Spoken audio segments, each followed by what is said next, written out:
At the beginning of the story, we see that the Tokugawa government of Japan destroys the dead bodies of people who were protesting against it. The leader of these protesters was Akira, who was laid to rest on the bed of thorns in front of everyone. Then, in the joy of this victory, there was a celebration going on in the palace. But no one knew that at this time, some evil power was also working there. Suddenly, a strong lightning struck the palace, and all the soldiers were killed in one blow. Actually, Akira's soul was at the hands of everyone. His soul was now in the body of a playwright. But Akira was angry with God because he didn't save his life. So he started worshipping Satan. He asked for help from Satan to take revenge for his death and promised to give him his soul in return. Soon Satan gave Akira the power to bring the dead back to life, so that he could make him a devilish soul like himself. After this, Akira went to Kuma City and reached the tomb of a samurai named Teru. Like this, government killed him in the war to get into power. Then Akira read some magic and called Teru's wife Grace's soul. When she was alive, she was very beautiful and loyal, but her husband Teru often brought other women home. Apart from this, he also beat her. But still Grace loved her so much that when Teru was killed in the war, she also died of sorrow. And she kept wanting to meet her husband again. Now, upon the arrival of Grace's soul, Akira promised her that he would definitely introduce her to her husband. But in return, Grace would have to help him finish the Tokugawa government. Grace agreed, and Akira revived her. After this, we see a cave where a great swordsman named Michael was thinking about his life. He had fought wars, and no one could ever defeat him. But still, Lord Taji and his sons were jealous of Juki. In fact, Taji was a sword-fighting teacher in the Tokugawa government, and he was discussed in the whole country. Soon Akira and Grace reached his cave and offered him that if he wants to fight Lord Taji, he can revive him and make him powerful. Seeing him, Michael tried to attack him, but he was so weak that he fell in a single blow. Now he was counting his last breaths, so Akira offered him again, and in the end Michael agreed. Grace kissed him, and Michael soon turned back to being a powerful and evil warrior. On the other hand, we see a warrior named Inshu, who was passing by two girls. Suddenly, he feels like he attacked them with his spear and beat them up badly. Actually, this was the dark truth inside him. Inshu had a lot of fun by killing beautiful girls. Anyway, he stopped himself somehow. Then a woman came in front of him wearing a devilish mask and started taunting him for his dark truth. Inshu threw a spear at him in anger, but that woman suddenly disappeared in the air. Then he realized that even after so many years of hard penance, his mind was not able to leave these bad thoughts. That is why he decided to give up his life. When he was suffering from pain, Akira, Michael, and Grace came in front of him. After hearing Grace's beauty and Akira's clever words, Inshu became a demon and was ready to be alive. After this, we see a boy named Kai who was an Ega ninja. And his village was far away from the city. Kai was waiting for his friend Juki, who was coming there in a little while. But suddenly another ninja tribe who met the government attacked there. In this attack, they burned the whole village and killed everyone. But Kai somehow escaped by saving his life. But soon after, a ninja warrior followed him. She was about to finish Kai's work, but at the right time, a group of devils arrived. Inshu killed the girl as soon as he saw her, while Kai was lying on the ground, counting his last breaths. Then Akira gave him the same offer, so that he could avenge the death of his village. Finally, Kai agreed, and he was also alive as a demon. After a while, when Kai's friend Juki arrived in the village, everything was destroyed. He went to the forest looking for Kai and suddenly saw Kai moving towards him with other people. As soon as he came close, Inshu attacked Juki with a spear, but Juki immediately escaped and climbed a tree. After that, the team of demons started laughing and went away from there. So Michael threatened Juki and said that he would face him again. Now, after the Akira team was completed, he started to fulfill his plan. First of all, he had to take over the control of the chief of the Tokugawa government, Ivan. Because in the coming time, he will be the leader of Tokugawa.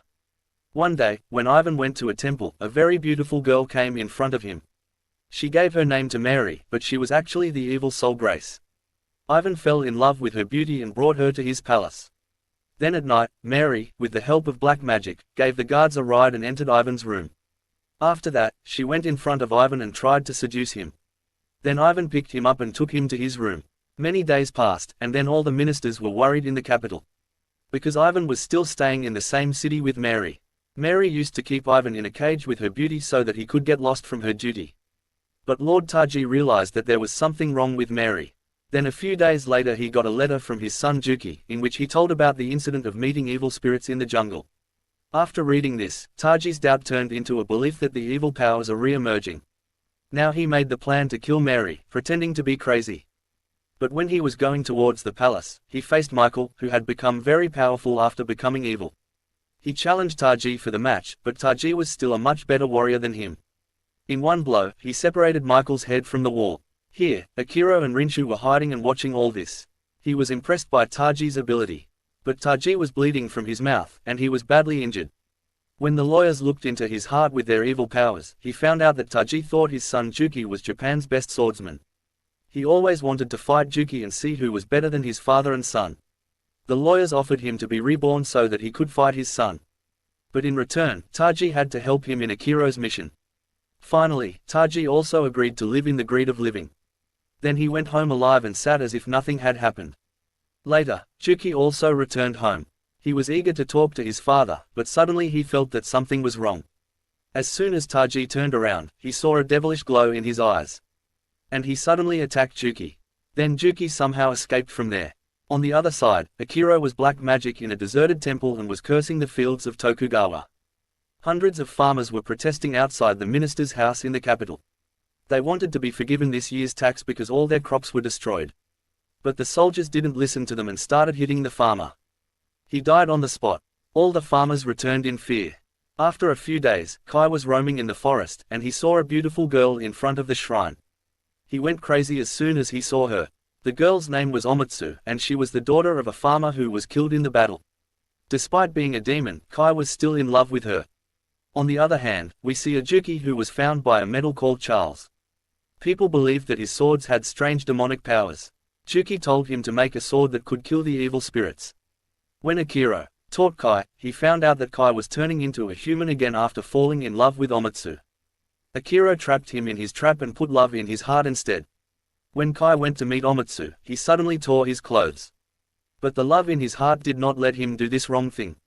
He let Yumitsu go and started crying after regretting his actions. Then Juki came there and met Kai.